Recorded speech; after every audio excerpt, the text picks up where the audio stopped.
జత్వానీ కేసులో PSR Anjaneyulu arrest అయింది మనం చూసాం. విజయవాడలో ఉన్నది ఇప్పుడు.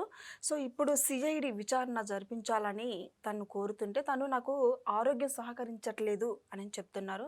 ఇది ఎంతవరకు వాస్తవం సార్? దీని మీద స్పందన ఏంటి? జనరల్‌గా ఏంటంటేనండి, వరుసగా వైసీపీ కూటమికి వైసీపీలో ఉండే వాళ్ళందరికీ కూటమి ప్రభుత్వం సమాధానం ఇస్తూ వస్తోంది. సో, దాంట్లో సమాధానం ఇస్తున్న దాంట్లో ప్రతి ఒక్క కేసు, ఎందుకంటే వీళ్ళేవైతే స్కాములు చేశారో, వీళ్ళేవైతే పెద్ద ఎత్తున ప్లాన్ చేసి దోచుకున్నారో, వాటిల్లో పిఎస్ఆర్ ఆంజనేయులు గారిని జైత్వానీ కేసులో అక్రమంగా అరెస్ట్ వ్యవహారం ఇది. ఆమెకసలు ఎటువంటి నేరం చేయకున్నా కూడా ఆమెని అరెస్ట్ నిర్బంధం చేయడం, గృహ నిర్బంధం చేయడం కేసులో పిఎస్ఆర్ ఆంజనేయులు గారు ఐపీఎస్ అధికారిగా, విజిలెన్స్ ఆఫీసర్గా చాలా కీలక పాత్ర పోషించారు.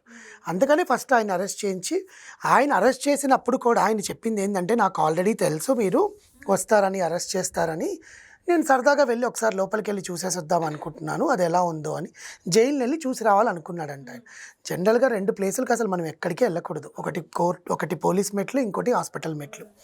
ఆ 2 ప్లేసులకి ఆయన వెళ్ళి చూసేసి వస్తానన్నాడు. ఒకసారి మొదటి ప్లేస్కి అయితే వెళ్ళాడు.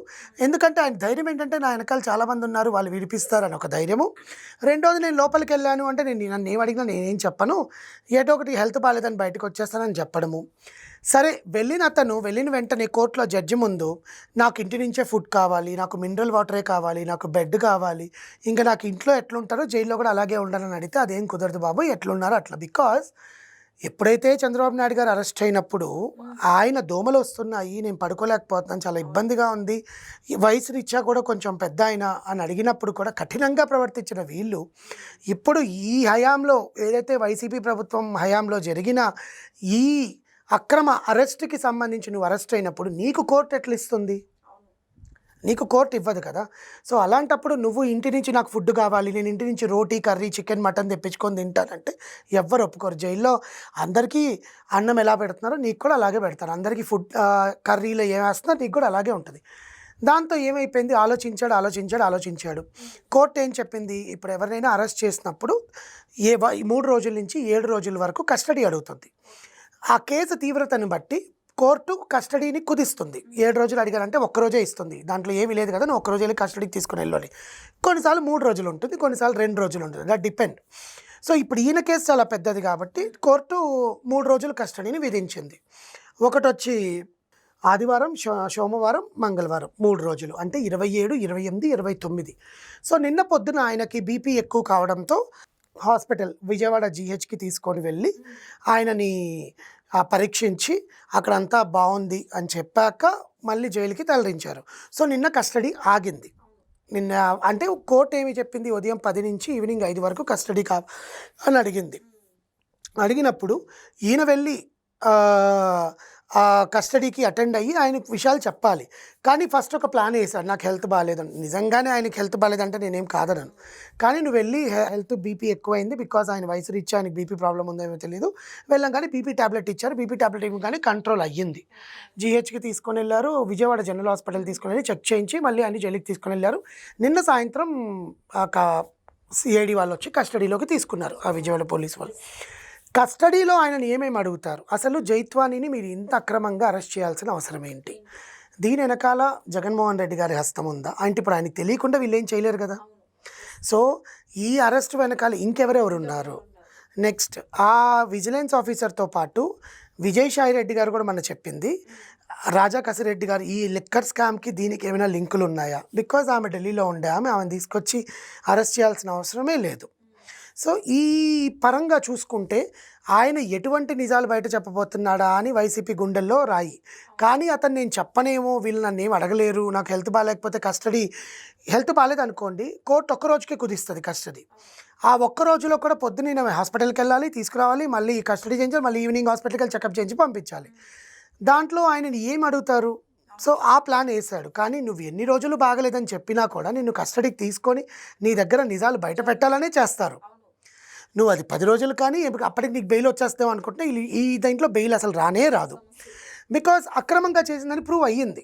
అందుకే కదా నిన్ను అరెస్ట్ చేశారు. లేకపోతే ఊరికనే వచ్చి నోటీసులు ఇచ్చి కోర్టుకు వచ్చి లేదా పోలీస్ స్టేషన్లో విచారానికి హాజరవ్వాల్సి ఉంటుంది. ఇలాంటి అక్రమాలు చేసిన ప్రతి ఒక్కరిని కూటమి ప్రభుత్వం కింద నుంచి పెకలిస్తుందనమాట. ఆ వృక్షం ఎట్లయితే పేరుకుపోయిందో అది పెకలించేసి దాన్ని కాల్చేస్తే అప్పుడు గానీ ఆంధ్ర రాష్ట్రం బాగుపడదు అని.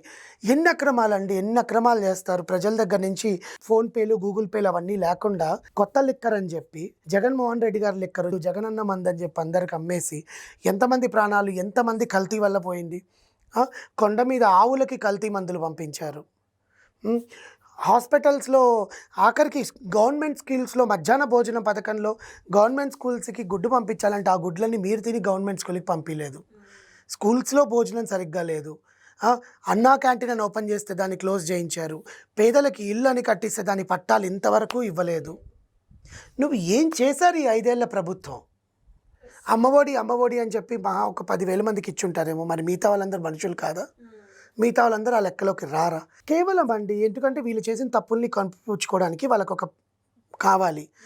ఆమె జైత్వాని అనే ఆమె వీళ్ళకి ఏ రకంగా ఉపయోగపడిందో మనకు పూర్తిగా తెలీదు కానీ ఆమెని వీళ్ళు యూజ్ చేసుకోవాలనుకున్నారు.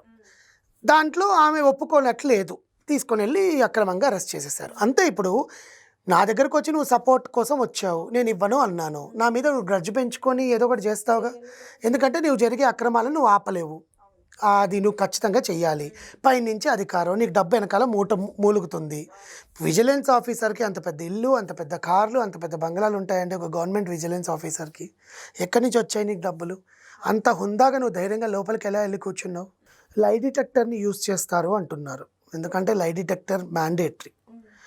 లేకపోతే ఎందుకంటే పోలీస్ వాళ్ళు ఎలా అతన్ని, ఇప్పుడు ఆయన కూడా ఒక ఐపీఎస్ అధికారి, ట్రైనింగ్‌లో తెలుస్తుంది దోషుల దగ్గర నుంచి ఎలా నిజం పట్టాలి, వీడు అసలు తప్పు చేశాడా లేదా అనేది వాళ్ళకి చూడంగానే అర్థమైపోతుంది. అర్థమైందా? సో అలాంటప్పుడు వాళ్ళ నుంచి ఇన్ఫర్మేషన్ ఎంతవరకు రాబట్టుకోవాలనే దాని మీదనే ఉంటుంది ఎవరికైనా కూడా.